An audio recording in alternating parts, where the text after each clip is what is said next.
Hi, everybody. My name is Sarah, and this is Pearls of Wisdom and Food with Keto, Carnivore, and Carnivish. And today is Sunday. What? And so we've got Sarah's Sunday School with snacks and sugar from Men's Health. And I just thought it might be fun to go over the two articles that I found in the current Men's Health. As far as the snack thing goes, as you know, I'm not a snacker, but a lot of people, still snack, or they would have these things for a meal. And so I just went with what they suggest. I've got 3 pages of this, and I looked up all the calories and carbs and fats and all that good stuff in the snacks, and I kind of came up with what I think would work for me. And so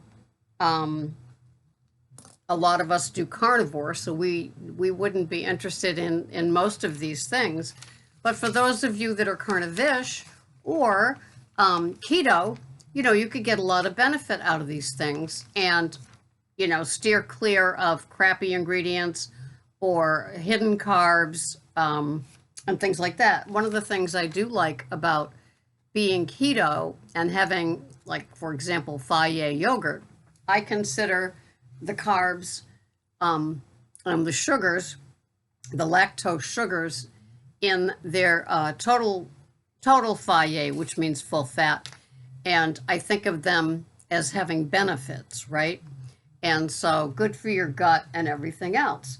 So, yeah, let's begin. And you might want to just take notes. So I'll wait while you run and get your paper and pen. I've got some.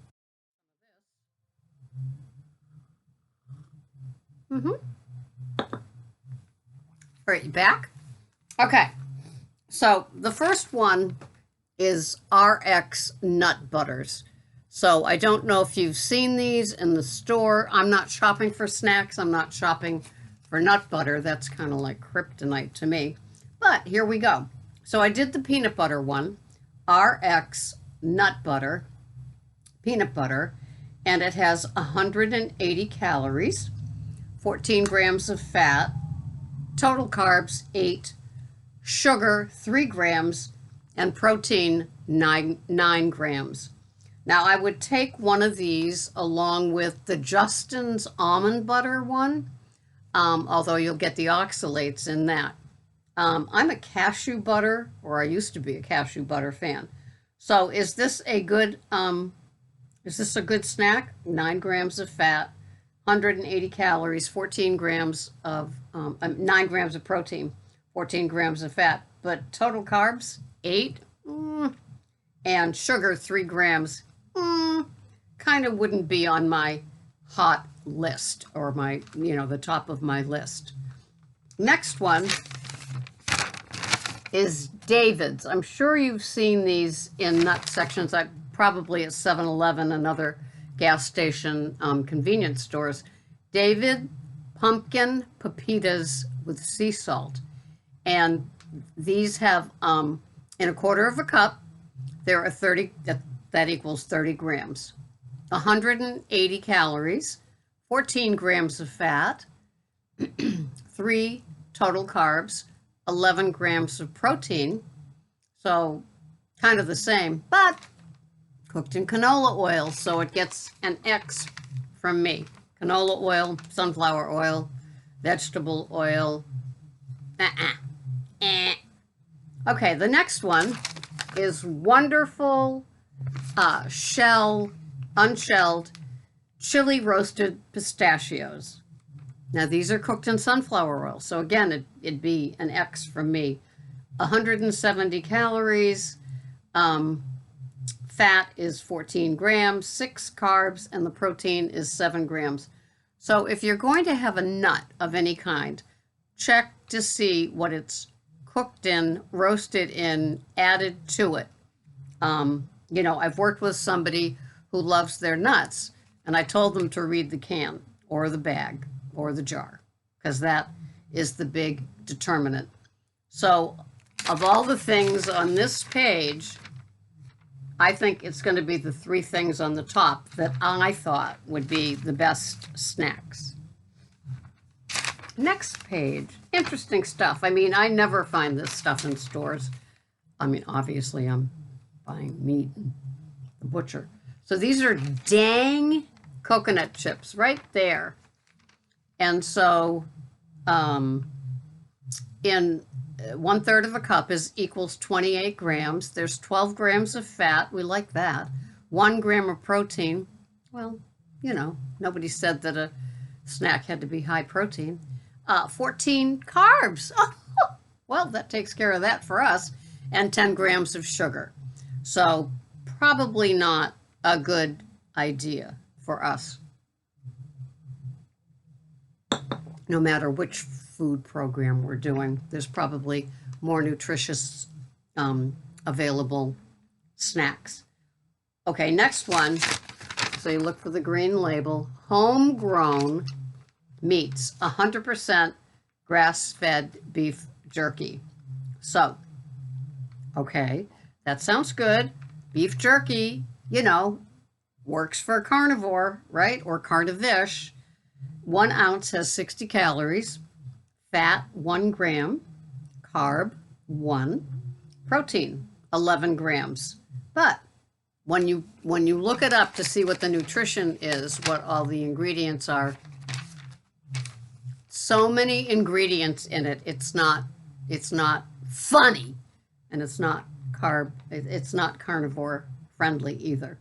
So if you're used to not eating all those little add-ins and the spices and stuff, maybe if you're keto, but yeah, I think there's more bang for the buck elsewhere. This one I liked. This is Star-Kissed Salmon Creations. Comes in the pouch. It's $1.79. And of course, it's a source of great omega-3s and protein. So 74 grams equals 70 calories. Fat is 1 gram, half of a carb in a serving. Protein is 15 grams. Now, when you look at the nutrition in this Star-Kissed Salmon entry pouch, it is loaded with vitamin Bs, potassium, and selenium, which I think selenium is a B vitamin too. So that gets a big yes check mark because it hasn't been as tampered with as you can imagine. So I like that. Now the next one is down here, Keto Bonafide Provisions Keto Broth. This is frozen. It's probably very expensive. It didn't say how much it was, but it's organic. It's made with free-range chicken, and any spices that they put in it are all organic as well. The fats are 9 grams in a cup. The carbs are 0 carbs. It's frozen, as I said, and in a cup is 10 grams of protein, 45 calories in the cup, and 0 sugars. So that's like in a pinch. I'm sure their biggest competitor is kettle broth. If you've seen the ads for those, I get them all the time when I'm doing YouTube, you know, the skip ad thing. Okay, the next one is, and some of you might be so familiar with these, it's like I just got off the Mayflower. All right, it's the Moon Cheddar Cheese. And it looks like a pretty reasonable item. In 6 to 7 pieces, there are 70 calories. So if you're like me, when I used to have these sort of things with my keto plan, you know, I liked doing little bunches of things. So in 6 to 7 pieces, there's 70 calories. Fat is 5 grams. Carbs, total is 5 grams. Protein, carb is 1, and protein is 5 grams. And it's got the usual ingredients with the salt, the enzymes, cultured something or other, and the annatto, which is how they color it, okay? That's Moon Cheese Cheddar. And it says without all the excess ingredients of your typical snack pack. So, and they said the crunchy ones are also a worthy sub for croutons for salad. So for those of you still having salads and things like that, would be fun. It gets an honorable mention from me. Next one is the same company as the other jerky, and this is Perky Jerky Sea Salt and Pepper Wagyu Beef Jerky. Okay, and so this is 1 ounce is 70 calories, 1 gram of fat, carbs are 6, sugars are 2, and proteins are 11. And so they kept the rich marbling of fat and protein, and it lets the buttery flavor and tender texture of the meat stand on their own, only with a little sea salt and pepper. But it's got 2 grams of sugar, and it's got carbs are 6. So it's not Yahoo Wagyu in my book. Too good yogurt. Okay. Now I know somebody that used to like having it. 1 container is 100 calories. Fat is less than one gram. Carbs are 6. Sugar grams are 6. And I don't know if that's 4 grams of lactose sugar and 2 grams of added sugar. Protein is 17 grams. To me, be Faye. That's what I would have. I would trade it off for Faye plain full-fat yogurt, which would have in 7 ounce container. There's 190 calories. The sugar is 6 grams, all lactose sugar, not added sugar. 18 grams of protein, and fat is 10 grams. That will keep everything, humming along if you are one that allows yourself some carbs and naturally derived to me, so it would get this is okay. So that's that one. Now, what I came up with as a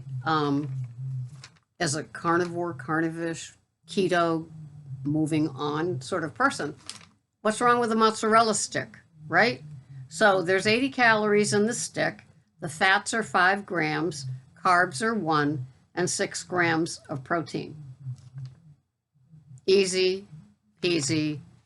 Pull it open, and of course the string cheese you can play with if you're like me. You like to kind of have those sort of things. By Sargento, and I like Sargento.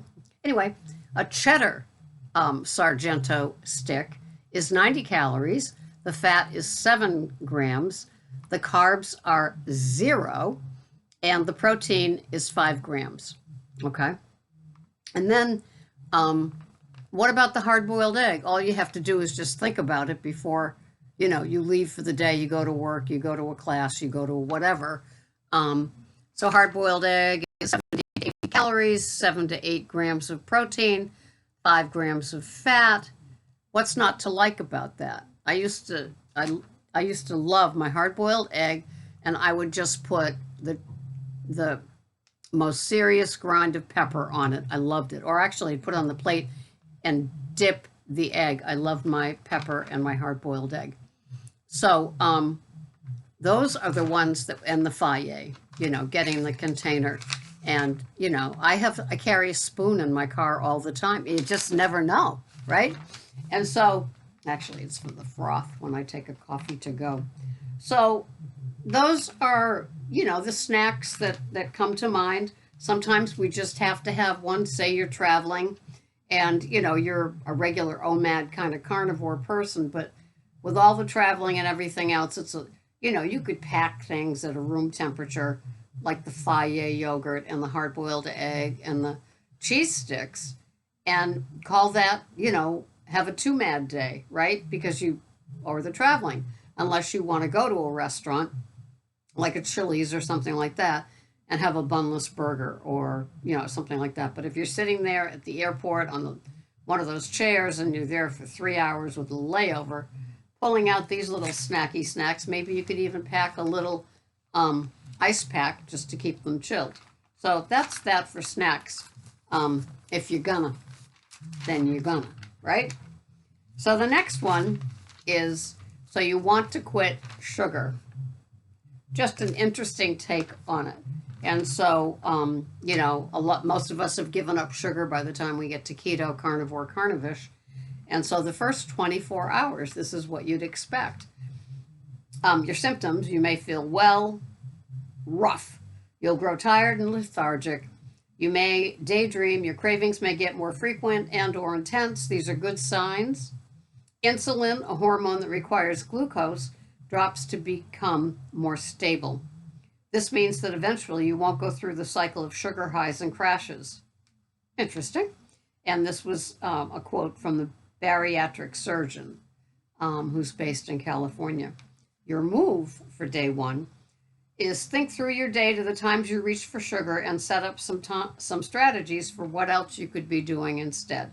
Most of us can pinpoint when we're eating the foods that we wish we weren't eating. Yeah, think? If sugar gives you an afternoon rush, then you might find a similar rush with tea or coffee. If you eat a pint of ice cream right after work as a way to unwind, schedule a walk instead. I say, have a carnivore meal. Okay, the next 3 to 5 days is Operation Drawdown. Your symptoms, possible continued fatigue, headaches, and maybe muscle cramps, but you'll experience some benefits. Your blood pressure may stabilize. Adrenaline will also increase and help you break down glycogen stored in your body into sugar. Okay. Your move, double your intake of complex carbohydrates, like standard American diet ones, except the healthy ones, right? You know, the healthy whole grains, the dark leafy vegetables, avocados, and fresh fruit. Swapping out added sugars for complex carbs will help stabilize your insulin levels. This way, you don't get the headaches and you don't get the crashes. You'll get a consistently higher level of energy. So to me, it's more protein, more fat, but that's just me saying. But then again, if you've given up sugar, you know, you've probably been practicing keto. The next 2 weeks are a hard-won victory. Your symptoms are elation, focus, calm, maybe the occasional craving, but nothing you can't survive. Now the only thing you may have left is a sense of how long can I pull this off? Well, we're doing it for life, right? It's a way of eating. It's a way of life, which was how it was for me when I gave up sugar and grains in August and September because of reading Dr. William Davis's Wheat Belly book. This is like 5 or 6 years ago. If you're going to give into a sugar craving, plan it. This entire suggestion I don't agree with. Knowing you'll have sugar at some point, no, can help you get through not having it. Plan in advance when you have it. Now, see, for me, I'm not even going to read the rest of it because it's all the BS that we hear and read. The thing is after you've given up sugar, after a few weeks, if you're not adding any sugar and not even the artificial sugars or the sugar alternatives, if all of that is gone, you're not going to have those cravings. Your brain is not lit up looking for more sugar, okay? So you don't need to plan when you're going to have sugar next and how you're going to approach it. You don't need to. Anyway, I hope you enjoyed this video. I'm getting close to 20 minutes, so I just wanted to have a little Sarah school on Sunday before we start getting real busy with the holiday. So enjoy the snacks.